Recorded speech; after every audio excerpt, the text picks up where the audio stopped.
Xin Hong, you have been coaching women with relationships for a very long time. And I've observed a lot of your marketing material. I've looked at your YouTube videos. And there's a concept that you talk a lot about. Is this concept of the high value woman. So I'm very curious, what exactly is a high value woman? How do we define it? And why is it such an important concept when it comes to dating and relationships? Okay, high value woman in Mandarin, I usually mention it as 高价值女人. Why is it very important is because women that come to us, they are usually very high in their career. They are usually achiever and they have a lot of success in their career. But even though they are having a lot of success in their career, they might not have a very high self-value to themselves. So end up they will accept lower value men in relationship and having a very bad relationship. So for example, we have a client, she is from Malaysia. When she comes to us, she's around 35 years old.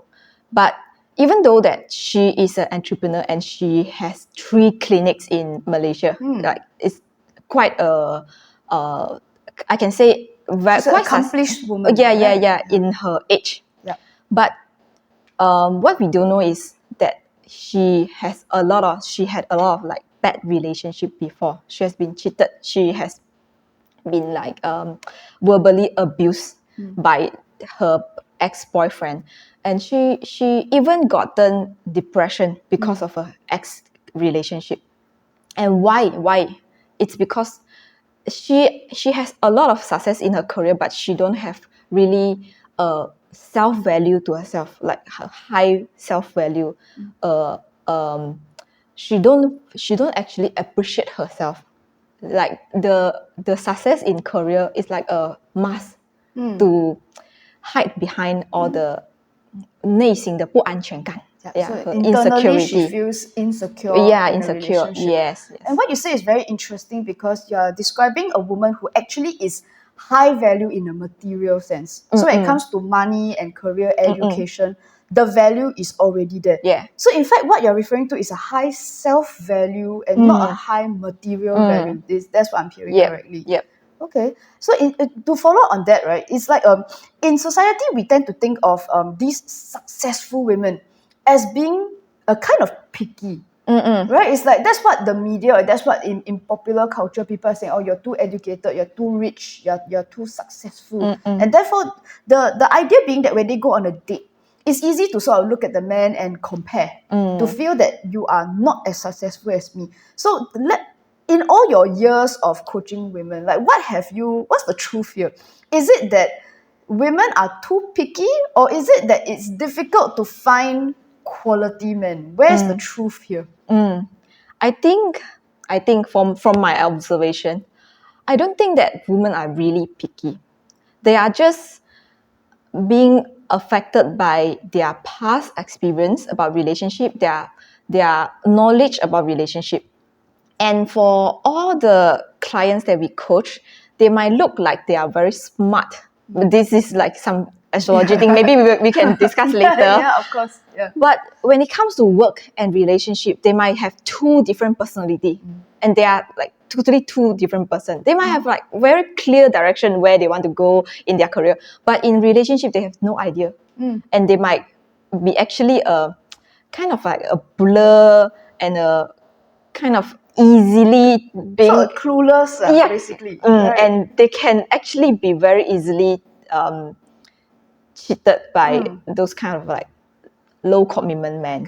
I find what you say so interesting because if we think of education, you are being taught how to run a business. You are taught how to do presentation, how to sell, how to be good doctor or lawyer, but there's no actual education in what do you do on a date. Yes. How do you start a conversation with a man, and that's not included. Yes. How do you like have a relationship with a man, long-term relationship? So they are clueless. They don't know. And most of our clients who come to us, they are actually very smart, but when it comes to relationship, they will be like, and they have a lot of like past relationship which don't work out very well.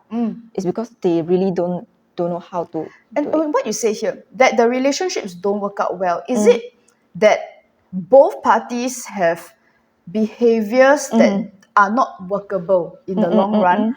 Or is it that, because you described at least one lady who has had some bad experiences, and it turns out the guy is verbally abusive, there are men who cheat on her. Is it true then, like going back to the original question, is it like hard to find good men?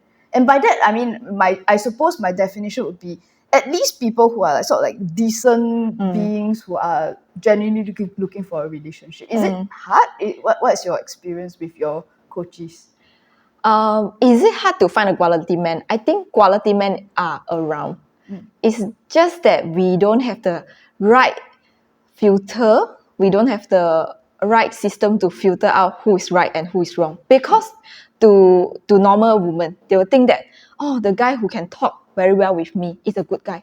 But actually, to the man, the right man, the committed man, they are not the talkative type. Like they are not usually very good in conversation with women. Yes. But they are so-called the 直男. Yes. 直男, they are the quality men, but So 直男 being like, they're kind of straightforward people. Yes. 直 means straightforward, straightforward, right? and the like, not so clever 正直. with saying smart things. Yes. Yeah, Not so clever in like flirting, things like that. Yeah. So when women comes to this kind of man, when they interact with this kind of man, they'll think, oh, this is not the right man, a boring man for me. But they are actually a quality man. They are actually quality men.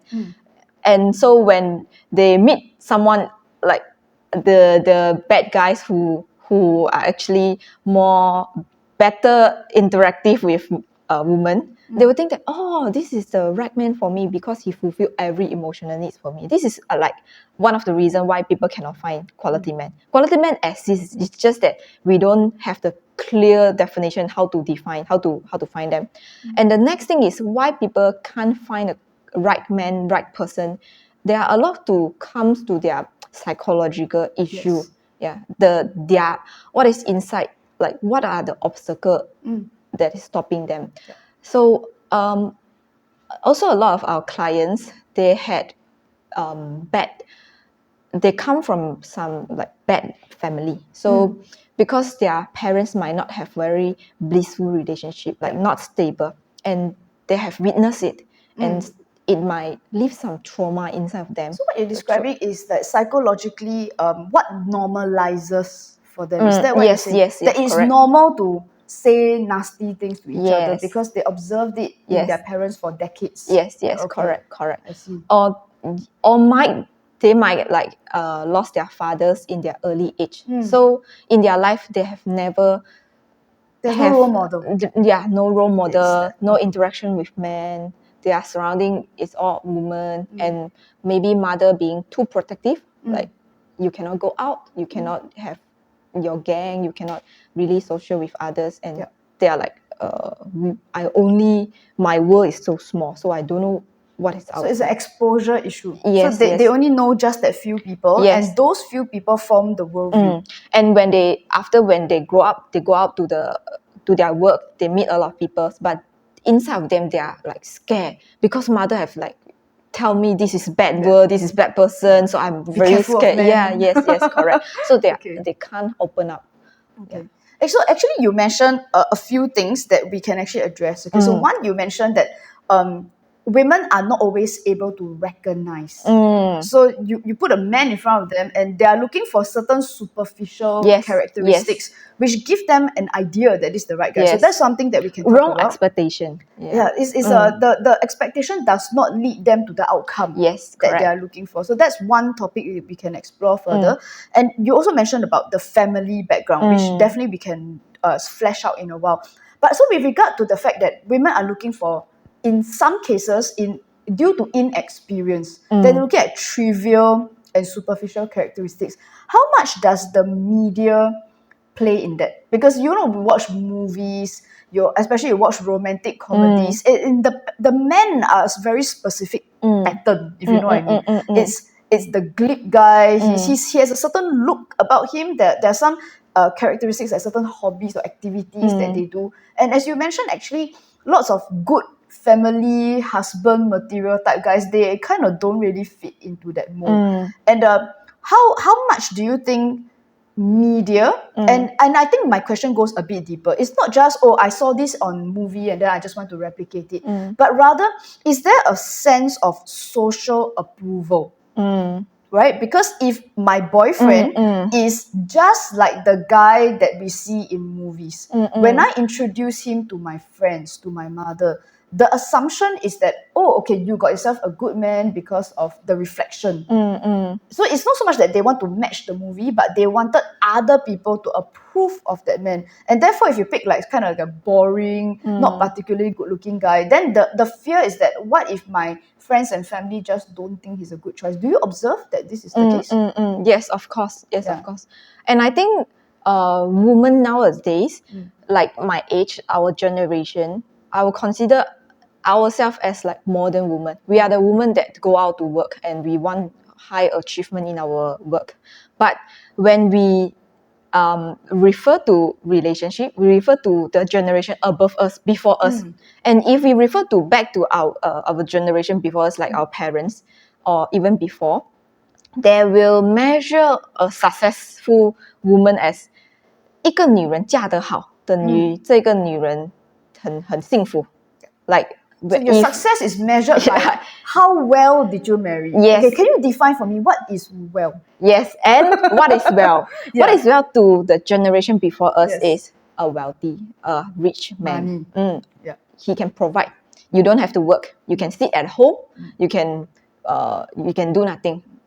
These are the well definition before. In where we come from, we call it tai, right? So basically, you marry a rich man, you can have a tai life. Yes, right? travel everywhere. You can buy anything you want. Manicure. So they refer this as a goal. Like, oh, I must become like her because she is what everyone say.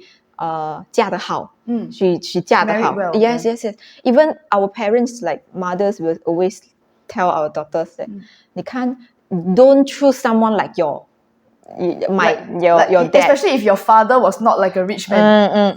So it's like, don't make the same mistake as I did. Go and marry a rich man. Okay. Yes. Okay. So it becomes like in our blood, in our seed, to want to marry up, to want to marry, and through marriage, we hope that our life situation can change.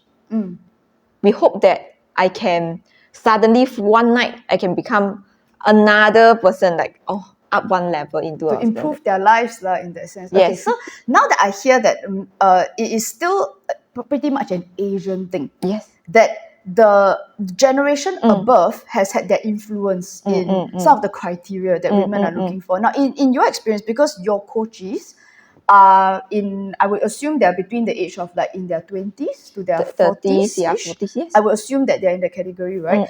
And which means, and you mentioned that a lot of these people are professionals. Because right now, if they are not married, they have somehow been able to financially sustain themselves for at least the last 10, 20 Correct. years. It's very normal for them, right? And so, do you feel that the modern woman agrees with that definition of I need a man as a provider? Is it your experience that they are genuinely looking for a provider or just trying to make the generation above happy? I will think that they still believe in it. Like they even though that they know that I can feed myself, I can provide for myself, I can live a good life even without a man. But deep down, because my mother had told me that finding a good husband means this criteria, so I must do this so that I can be happily in relationship. And just now you mentioned about like media influence, and there are more and more news about cheating, news about like divorce, kind of things. So women nowadays, I think they are more afraid of getting into a failed relationship. So what they do instead of like, I just stay single. If I don't know how, if I'm going to fail, then I just stay single. And in social media, there are also more and more women like encouraging to stay single, like 单身女王, kind of like terms for this kind So of 单身 like, 女人 will translate into like single queen. yes, I'm queen because I'm single. Yes, Okay, yeah. or 脱贫 is more important than 脱单, means that you need to get out from poverty. It's more important than get out from singlehood. So women nowadays, we have the social media, the norms is to be single, to make a lot of money. I think these are where we are heading to. Yeah. But deep down in our heart, we know that love is still something. Yeah. As according to like Maslow hierarchy, love is one of our needs. Yes. So what they will do is after they feed themselves, after they make a lot of money, after they have a lot of achievement, then they will come to us. You know, you are what you just said has taken a different direction into this, because okay, so you and I, we both practice psychology to some level, or because we work with people, right? And what you're saying here is that originally the older generation thinks that okay, a man is like a bank account. So his job is to come. It's like his only function is to pay the bills. So if he pays the bills well, good man. Don't pay the bills well, not good man. But you see, based on that logic, you're telling me that a lot of women right now are saying that it's more important to not be poor than to not be single. So which is why logically I would think then the woman is asking herself, how do I make more money on my own? And that means if she can financially support her lifestyle, doesn't that come to a very strange thing, which is like, if the man's only function is to pay money, and if I can pay, then let's skip the whole thing. Because dating is a tough journey. You have to put yourself out there, you get judged, and then you have to put up with somebody's likes and preferences. How about we just skip the whole thing? Let's just not. And do you observe that in your coaches? Because for you, your coaches are women who've essentially raised their hands and said, please, I need some help. I would like to be in a relationship. Do you observe that in your coaches? That they're thinking, yes. you know what, maybe Xin Hong, this is too hard. Can I just quit now? I just don't even want to do. Do you get that? Usually, because there are a lot of like stages in their life, like before they come to us, I believe that they have like given up, but not really given up, totally given up. They are giving them a last chance. Yeah, a lot of them like coming here. It's like, okay, this is one last thing I will do to find the right partner. If I cannot, then I might stay single forever. And this is a trend. I think this is like more and more women will go on this path to be single forever, but they will be missing out a lot. I believe. You know, if you're going on last chance, okay, as a coach, right, you have somebody who comes to you and say, Xin Hong, you are my last resort. If this coaching thing with you doesn't work, I'm going to be a spinster for the rest of my life. And I can imagine that this creates psychologically a massive amount of pressure on the coach, because right now you are their last resort, and it creates a lot of pressure for themselves, because I am about 5 centimeters away from giving up on relationship altogether. And I'm imagining it's a massive amount of stress for the men that they go out with. Can you imagine we go on a date and I tell you, hello, Mr. whatever your name is, you are my last resort. If you turn out to be like a rubbish man, I'm going to stay single for the rest of my life because you cannot make it. Is that what you observe? It's like the pressure, I can imagine, is yes, tough. Yes, of course. Yeah. So when they come in, this is what we do, this is our job, to correct their expectation, to correct their mindset. At the first place, why do they have this like, I need to get a relationship, I give myself deadline?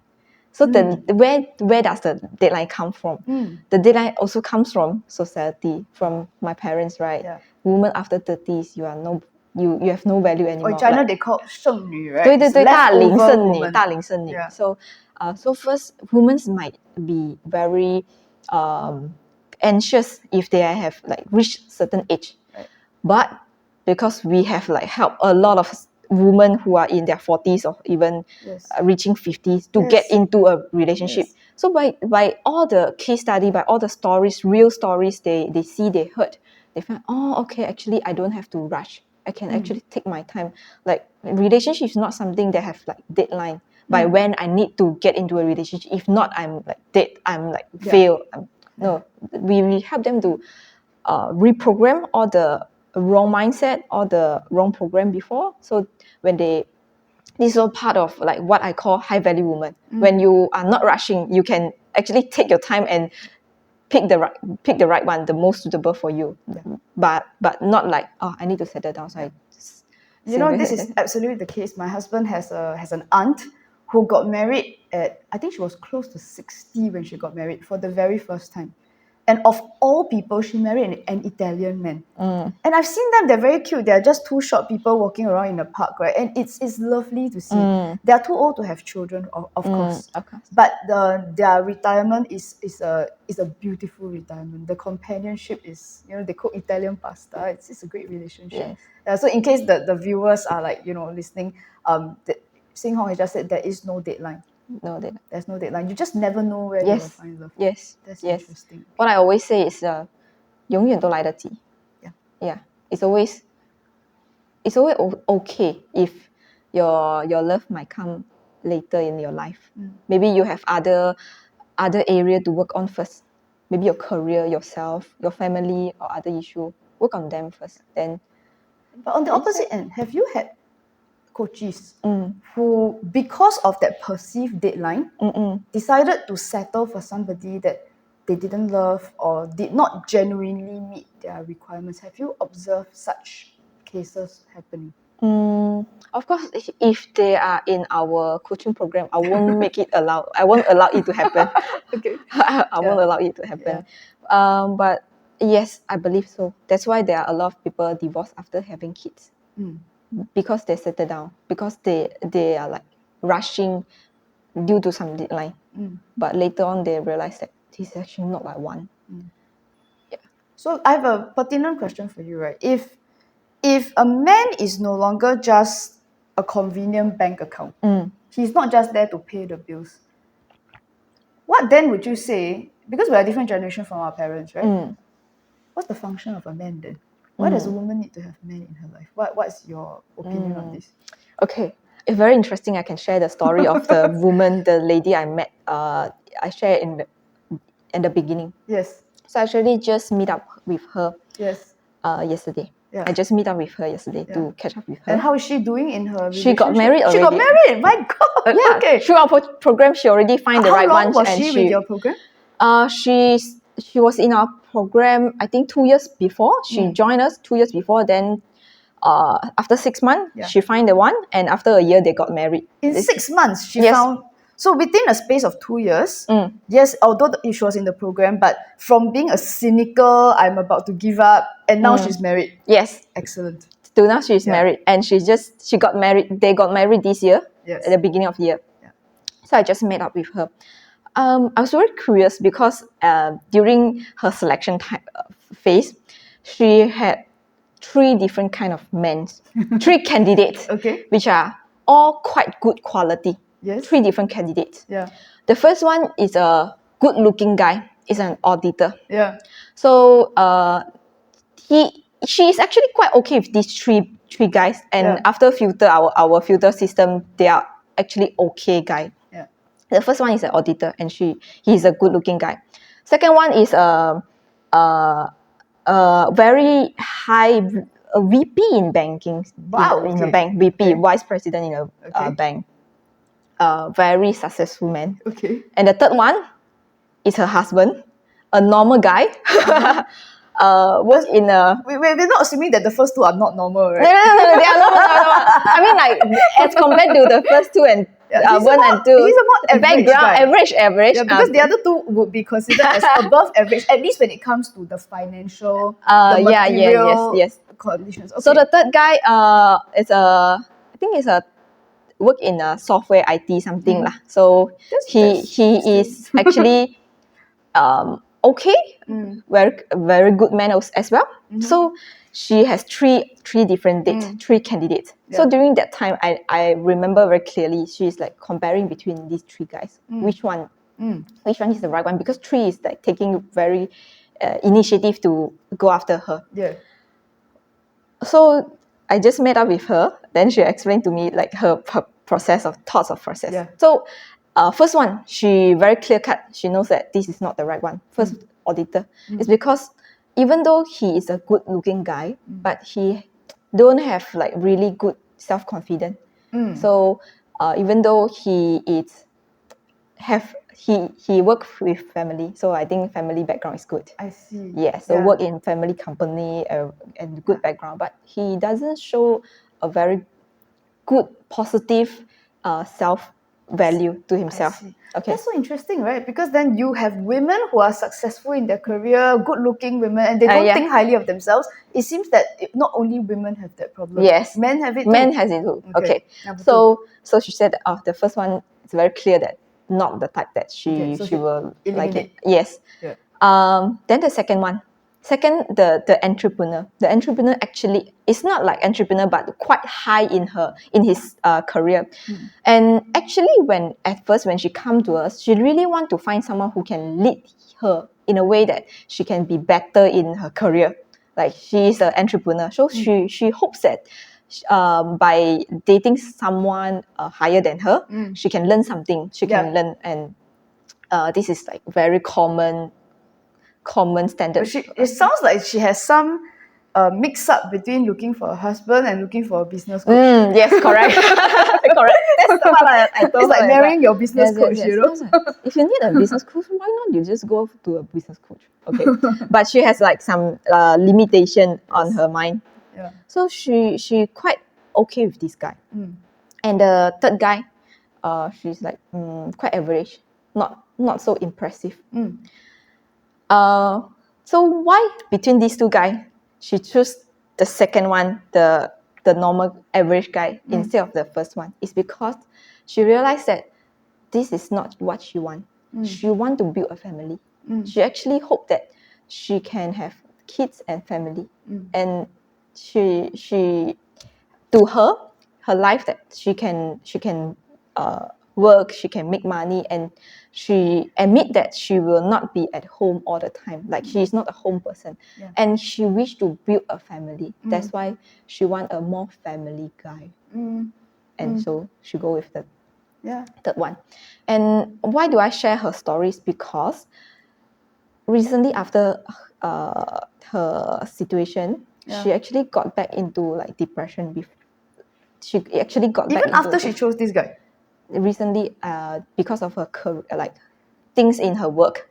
She's so stressed and she got back depressed. But when she shared with me yesterday, she cried. She tell me that I told my husband, I'm so sorry to you. Why do you you married a woman like me? Even though I am like depressed and I cannot do anything. She rests for 3 months because she cannot do anything. But her husband just take care of her every single day and cheer her up and be by herself, be by her side every day. Just take care of her and never like judge her. And she said that if it's me, I won't accept a partner like this. But my husband can. So what you've pointed out is what I noticed was there was a streak of humility in the whole process, because you mentioned that although she wanted a family, but because she herself runs her own business, right? That she admitted that she might not be the best candidate to be a mother, because unlike other women who are happy to stay home, she's not. She's not. So she had to admit that there's a shortfall somewhere, some area of life where I cannot meet a certain expectation. And now in realizing that she might not support him in the same way that he has already supported her. So in a sense, it's realizing that actually you're not that good a catch sometimes compared to the man that you have married. Is that what I'm hearing from you? Yeah. So lead back to your question. If men are not a provider anymore, like we can provide for ourselves as a woman, what's the role? Why are we still finding a partner? I think it's a life is a supporter in our life and a soulmate, because we connect at a higher level. We don't need to exchange value, like, oh, I provide this to you and you provide this to me. No, but we connect at a higher level, spiritual level, soul level, and both of them are in the same religion. They also go to like this event together and they can connect together very well. Yeah. So align life purposes. Yes. Okay. So let's move on to like dating and being in a relationship is a very long process. It can start from anything like just finding a partner. Because you're single and then you just have to find somebody to go out with. And then there's the flirting portion, just demonstrating your interest. And then there's actual dating, getting to know each other, that process. And then at some point you have to decide to commit to a relationship. And more importantly, you have to sustain the relationship, because if it doesn't last, it's a long process. Where do you come in? Where do you exit? And where do you think is where people have the biggest difficulty? Okay. I think I come in but never exit. Like I don't exit. I don't think I got to exit. Yeah. Where do I come in? In our coaching philosophy, we don't work on the relationship. We work on ourselves instead, because it is us ourselves that cause all the relationship issues. It is our psychological things that cause all our reaction, our action towards the relationship. So we talk about cause and effect. The cause is ourselves. So we solve the root problems, which is ourselves. So even though it's a long process, but once you really solve what is stopping inside myself, the process can be very smooth and can be very But does it get fixed? Like, is it like, okay, I've gotten married, I married the man of my dreams, okay, Xin Hong, you can leave now? No. Okay, so what happens after? So they don't fix the problem. So we still have clients who got married and still with us until today. She has been with us for 4 years already, and she gotten married. And the thing is, our psychological issue will be triggered again and again and again in different situation in life, right? Even when we are single, when we have a partner, it will get triggered again. That's why when you get triggered, you will need a reminder. You will need someone to like point out, okay, this is the issue again. This is the issue again, until we can really overcome it. Yeah. I think it's fascinating because in your trade and in your industry, when you talk about marketing, the attractive thing to say is that, if you're single, you would like to get into a relationship. But what I'm hearing from you is your expertise is how to be in a relationship, which also includes getting into a relationship. Correct. Because getting into a relationship is just, you found your boyfriend, then Xin Hong can go home already. Yes. But to be is like it's a 50-year journey. That's what you're saying. Yes. So there are a lot of coaches come to us, and when they come, they will say that I actually attended a lot of programs, a lot of courses, but I'm still single. Why? Because they are just solving all the surface issue. Like, I don't know how to talk. Then they think you need 3 steps to talk to a guy. Nobody come to me. Or you need 5 steps to make others guy come to you. You need eye contact. You need this. You need body language. You need everything. But this is all surface issues. It's very short term. Yeah. Just to get the guy to talk to you, right? And then, okay, we're done. Yes, even though you have solved everything, you have become like, you know how to make up, you do all the attractive things outside, you can still be single. Yeah. It's because the real reason you are still single is because maybe you would find yourself unattractive. You might be very attractive outside, but deep down you feel like nobody will like me because someone betrayed you before, because you have loved someone before and the person you found out he has been cheating with another girls, or maybe because you actually value family, but he don't. So there are a lot of like issue inside that we need to solve. That's why we use astrology, and it's not just the surface things. So I suppose when we look at psychological astrology, one of the areas of life that we go very deeply into is the parents' relationship. So you mentioned earlier that some of the ladies who struggle with the mindset and the psychology of a relationship may have observed some negative patterns with their parents. So I suppose it can be as bad as watching people shout at each other for years and years and years. fathers or mothers who may not have been faithful in a relationship, or people who have just been irresponsible as partners and as parents, perhaps. So it's like, what are some of the patterns that you see like occurring in this area? And is it true? There's a stereotype I've seen quite often, and also as a PA astrologer myself. PA stands for psychological astrology. But is it true, a stereotype in experience, that women who come from families with broken marriages, divorce, or parents who don't get along, they have more trouble with finding the right guy?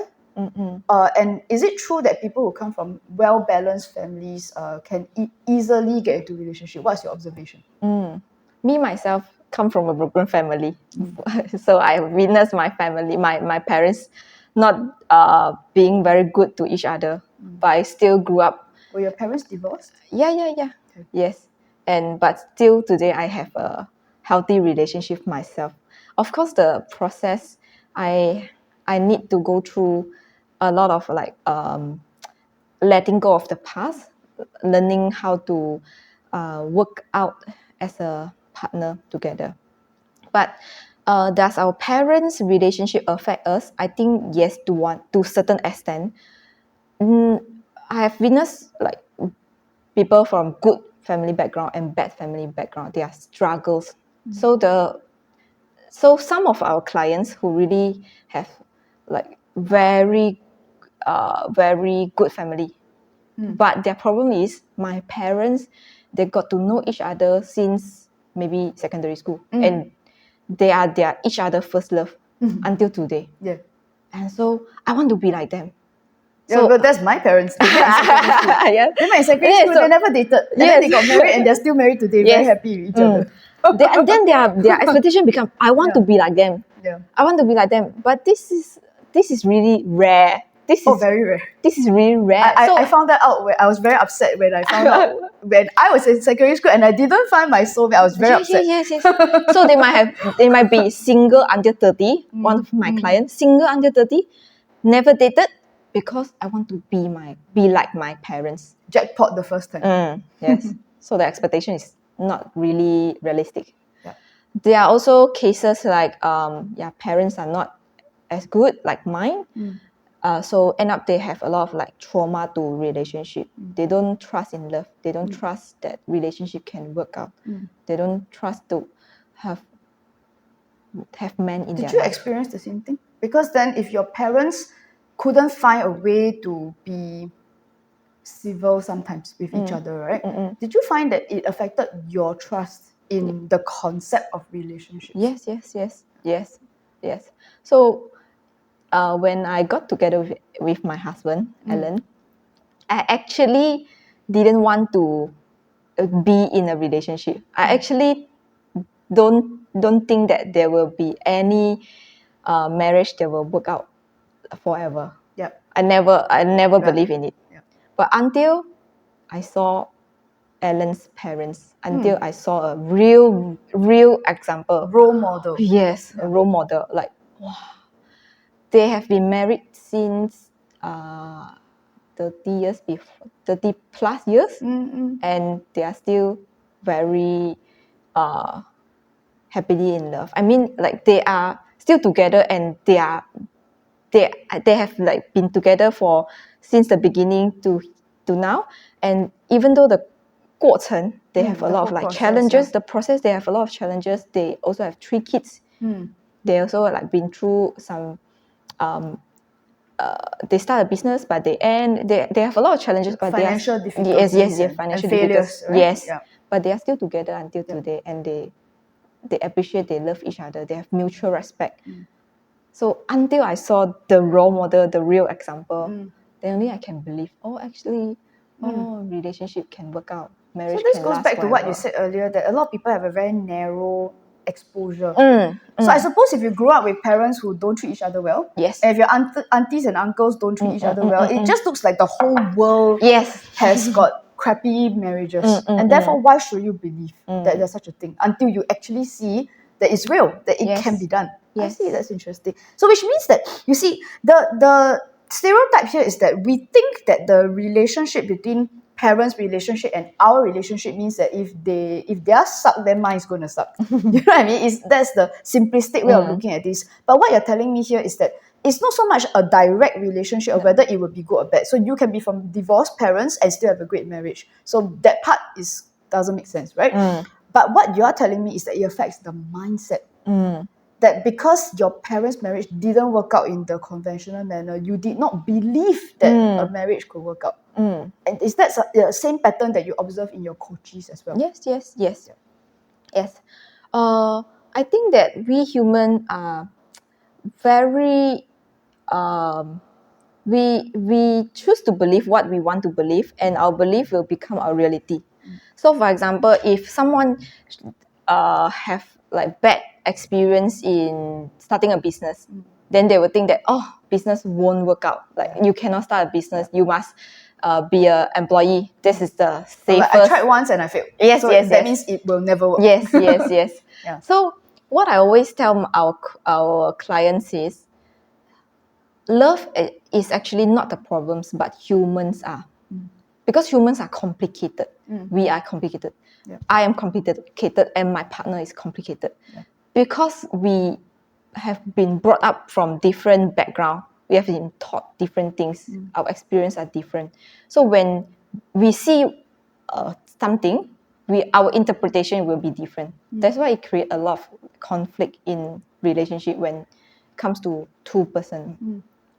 So what you are saying is, does the family background really affect us? Yes. And it takes a lot of, I think it takes maturity and independent thinking to actually see that, is this true? Or it's just happening to my parents? It's not happening to the world. It's just happening to my parents.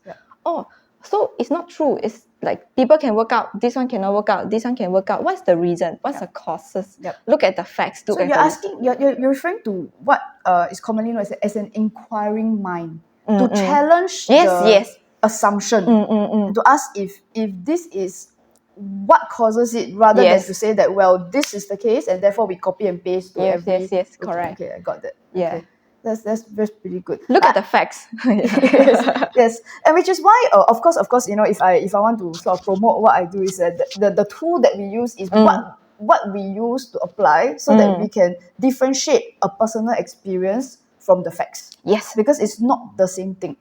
So I want to ask you some questions about you as a coach, okay? Because you mentioned that you are happily married. I've met your husband, Alan, many times, right? But you actually never dated. So I'm sure the people who follow Xin Hong will know her story. She met her husband when you were 14?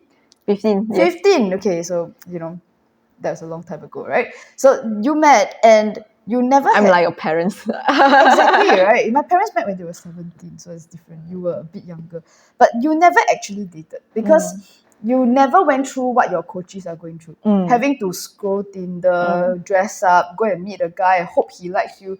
Yeah, you met him from the start. He kind of pretty much liked you from the start. You never had to prove anything. And so can I be really direct? What gives you the right to coach people on dating when you yourself have never ever dated? Good question. This is also a question that I ask myself a lot of times. Like I've been asking myself, why do I coach people? Like I don't really have a lot of dating experience. I don't have. Why? But I've come to a conclusion to stop asking why me. It's because I think when people come to me, they want something from me. It's not about me. Like if I keep focusing on myself, I will keep asking why do I do this? I might have imposter syndrome. I don't qualify to coach them. But after coaching for a few years, I realized that okay, since I can do it, then I just do it. Yeah. Focus on the people that come to me. If they think that I can solve their problems, then I solve the problems. Since I can solve the problems, then I do my job, and she got the results. That's it. And how long have you been coaching? I've been coaching for 5 years already. 5 years. Okay. 5 years. And you did it pretty much like fresh out of school. So it's not like you went and you had a career and then you had a career change. You basically did not even bother to have a career. Straight away became a coach, right? So pretty young when you decided to Yes. be a coach. You are still pretty young. Yes. It is true, right? Yeah. And so the thing is, your coaches, right? You've mentioned, I think you mentioned to me before, you're Malaysian yourself, but a lot of your coaches are not Malaysian. They're from what, Singapore, They are Taiwan? they are from all around the world, like Chinese market, Taiwan, Hong Kong, Singapore, Malaysia, or some of them even stay in US, UK. Yeah, they are all around the Is it world. true that you have not met some of your coaches ever in person? It's online. Yeah, some of them, yes. Some never of them, met before. some you've met and some you have not because they're very far away, Yes, right? they are far away. Can I ask, why do you care? Now, you pretty much found your partner very early on. For you, it was a highway express train all the way to getting married very early on in life. These people, you haven't met them. They're not your sister. They're not your best friend. Had you not embarked onto this business, you would never have had any contact with these people at all. Yeah. But yet you spend hours, weeks, months, even years with some of these people. And you build a whole business around it. Why? Why do you care about their outcome? I think it is the biggest influence is actually from my family. It's from my family because when my parents divorced, I was only 12. I was only 12 to see that my mother especially suffer a lot after the divorce or even in the relationship. The relationship is not like good already, and the divorce is just a trigger point. There are some things that trigger to have that. And so I think the biggest influence is from my family because I have seen my mother really suffer from the relationship and how she got out from the relationship. I think she's a role model to me because she is so courageous. She's not as educated, and she actually don't really know how to work. She's a housewife. Yeah. She only take care of the kids at home. So she never don't have a financial support. It means that she cannot survive anymore. Yeah. During that time. And hence you have to hang on to a husband. Yes. Because you need someone to pay the bills. Yes. But at the end, she chose to Leave. She chose to leave. I think this is when looking back, I think this is so courageous to do it. And my mother has like shown me a lot of very good quality as a woman to be independent, to be not have to rely on others, make a living yourself, even though you have no education, like very low education, only primary school, and you don't work before, you don't have the ability, you don't know how the work will be, but just do it. I think my mother, she show a lot of like quality to me. And of course, as a kid during that time, I kind of my family actually affected me a lot on my self-values. That's why I mentioned a lot of like self-value, self-worth. As a kid, I was really introvert. I don't really speak. Like in school, teacher would think that I'm a very obedient girl because I don't speak. I just sit quietly. Yeah. It's not because I don't want to speak. It's because I just don't think that people will listen to me. Or That you had the right to speak. Yes. I'm like a very introvert person and I don't have confidence. So, and until I grow up, I have seen like my friends, why do they have their parents like take care of them so well? They'll bring up them on the weekend to go everywhere. I So don't you have. yearn for a similar family background. Yes, I jealous about them. How I wish my family can be a happy one. A complete one. Yeah, a complete one. I can go back to my family. I can have like a dinner with my family. Everyone sit together and everyone is happy together. How I wish I can have that kind of family. So, why I'm doing this? Why I really care about everything about like broken family, broken relationship. It's because I don't just wish that women can have a relationship, a blissful relationship, but as a kids, like the future kids, they can have very 幸福的家庭啊。Yeah. So what you're saying is that the basis of having a happy family is that daddy and mommy Yes. have to Both be happy They have and to be both happy. healthy. If they're not happy, everybody suffers. That's what Yes. you're saying. Yes. Yes. That's a great reason. Yes. So when I see kids, nowadays when I see like outside, I see kids from very difficult family. I really pity. I really like Because you have resonate. compassion. Yes, I really resonate, and I really hate parents who just never like do their best to save their relationship. I really. So And so which means you're encouraging people to make smart choices yes, in correct. their relationship because it makes a difference to everybody around them. Yep. Fantastic. So it's like this is nothing to do with your own marriage. It's everything to do with breeding a next generation of healthy families. Yes. I love that. And I really can see how a unhealthy family affecting of kids like me. Like yes. So That's amazing because you are actually making a difference potentially to marriages in even as far as Canada and US. Even if you never go there and you never meet these people. So it's like let's talk about your frustration because sometimes when it comes to relationship, it is not up to you to determine the success of it. So we can work with the mindset, but sometimes whether or not she meets a man, kind of beyond your control, which means sometimes you're not successful, and failures to achieve an outcome can come from a lot of sources. And which so have you experienced people who sincerely go through coaching and this and that and then they still don't find a partner and it's not because the person is bad, it just hasn't worked out for them. I can imagine it's a frustrating experience for yourself as well as for your coachee, and I understand that I work with students, I work with clients too. Have you experienced this? And also, how do you cope with that level of frustration when you are not successful at delivering results?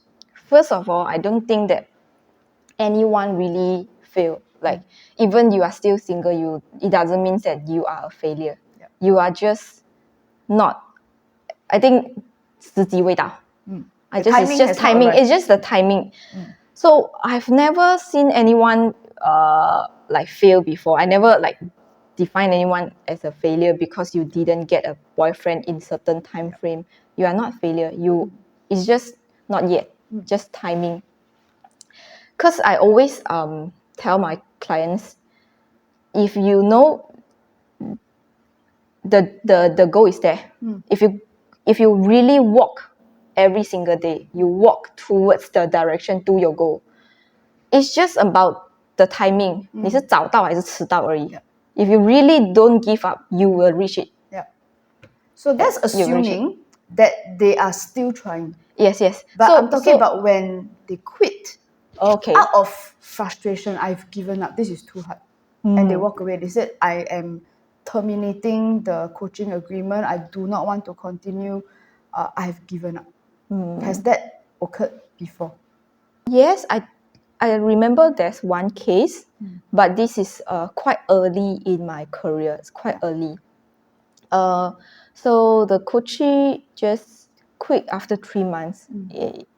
Through the program is 12 months program, but she decided to like, okay, I don't want to. I just discontinue at 3 months lah. Mainly because she thinks that she find it really difficult to do it. Like she thinks that okay, 还是不想要再继续前进了. There are cases like this, but most of them they will once because we have like selection of clients. So most of them are that I decided to do it, so I will do it like together. And that's very powerful because the reason why these so-called failures don't show up often is simply because you are filtering also for the people who really are determined to get an outcome. Yes. And it's not a half-hearted thing. Yes, That's what you're basically saying. That's very important that coaches need to know. Part of the reason why I'm asking you these questions is because lots of people want to go into coaching now. And a lot of people are worried that they are not going to be able to get an outcome. And what you just said is very important. It's like we can get an outcome as long as that person is serious about getting there. Yes. It's important to like a relationship. You cannot build the building by yourself. You have to like work together. So if the coachee don't want to work together, there's no point you can help anyone if the person don't want to help themselves. Yeah. So we only select those people who really want to like, work on themselves together. So coaches, you want to take note of that for Yeah. sure. Okay, I just have one last question for you. Okay, now we met a few years ago, and we met in a very strange place because we were both in a entrepreneurship business sort of training. Now, when you first met me, you knew me only as an astrologer. And one of the first things you told me when we sat down to have a meal together was that you never believed in astrology. Because to you, it was that some lame thing that you see in a magazine, newspaper, some superstition thing that tells you, oh, this month you'll find the love of your life, you know. And to you, it's like, this doesn't make any sense to you, right? And so, which means that you were quite a skeptic when you first encountered it. But the funny thing was, we had a few conversations in that 1 weekend, and prior to that, we did not know each other. And what surprised me was that right after that training, I think within a few days' time, you contacted me. And you got into a meeting with me and you told me you wanted to be trained to do this. And so I want to ask you, what did you see or hear or experience in our exchanges that made you feel that, okay, I want to be trained as an astrologer? What was your intention and how did you expect it to improve or add to the coaching that you're doing for your coaches? Okay. So when we met each other, that's when I just started this coaching business. I think it's at the beginning phase. Before meeting you, I always like have these thoughts like, how can I better help our clients? Like I also doubt myself. If I keep talking, there's to a limit I can help them. I need to like find out what's stopping them, what's the issue that really what's really inside of their mind, and how do I help them out. So I always thought like, how can I do better job, until I get to know you, and until I get to have I attended the beginner courses. Yes. But when I really want to sign up for the apprentice, like the full program is after we had our marriage date election by Yes, you. you were getting married and you asked me for help to sort of set the wedding date for you, right? Yes.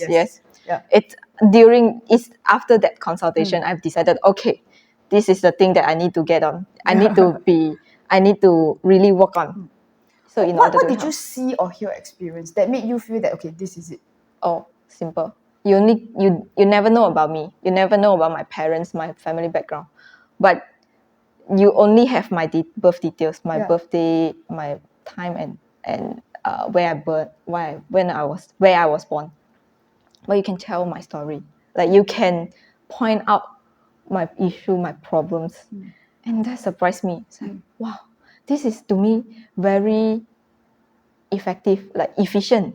I don't have to talk. I don't have to like listen to your story, your grandmother's story, like since your kids, you are young, what happened. People don't always tell the truth. Yeah. People don't tell the truth. Yes, correct. Yeah. If I asked you, you would have given me all sorts of grandmother stories, but you wouldn't have got to the core of what are you suffering from. Yes. So I was like, wow, I never tell you this thing, but you know it. How can you know? It's because of this astrology. Okay, I know the power of astrology. So that was why you signed up. Yes, okay, good. Yes, correct. And so what drew you to astrology was the efficiency of it. That you, as a coach, you didn't have to spend, say, the first 1 to 2 months trying to figure out this person, so that it gave you a basis. Okay, how did it change your practice? And did you apply it? And what changed? Yes. So after I realized, oh wow, astrology is so powerful. I don't have to like really ask a lot of questions, and I can get to like deep down what is inside of them. So I learned astrology, and I started to incorporate into my coaching program. So I've used this PA thing, the psychological astrology thing, to help our clients uncover what is really stopping them from getting into a blissful relationship. These people, they come to me, they are very good people, they are good women, and they all want a long-term relationship, but they don't know what is stopping them. So by using the PA, we can really immediately we know where is the problems. So the problems might be really surprising. Really surprising. It might be some say example Mars Jupiter thing. So Mars Jupiter don't They're trying to fight the they man, to one up the man. That happens, right? Yes.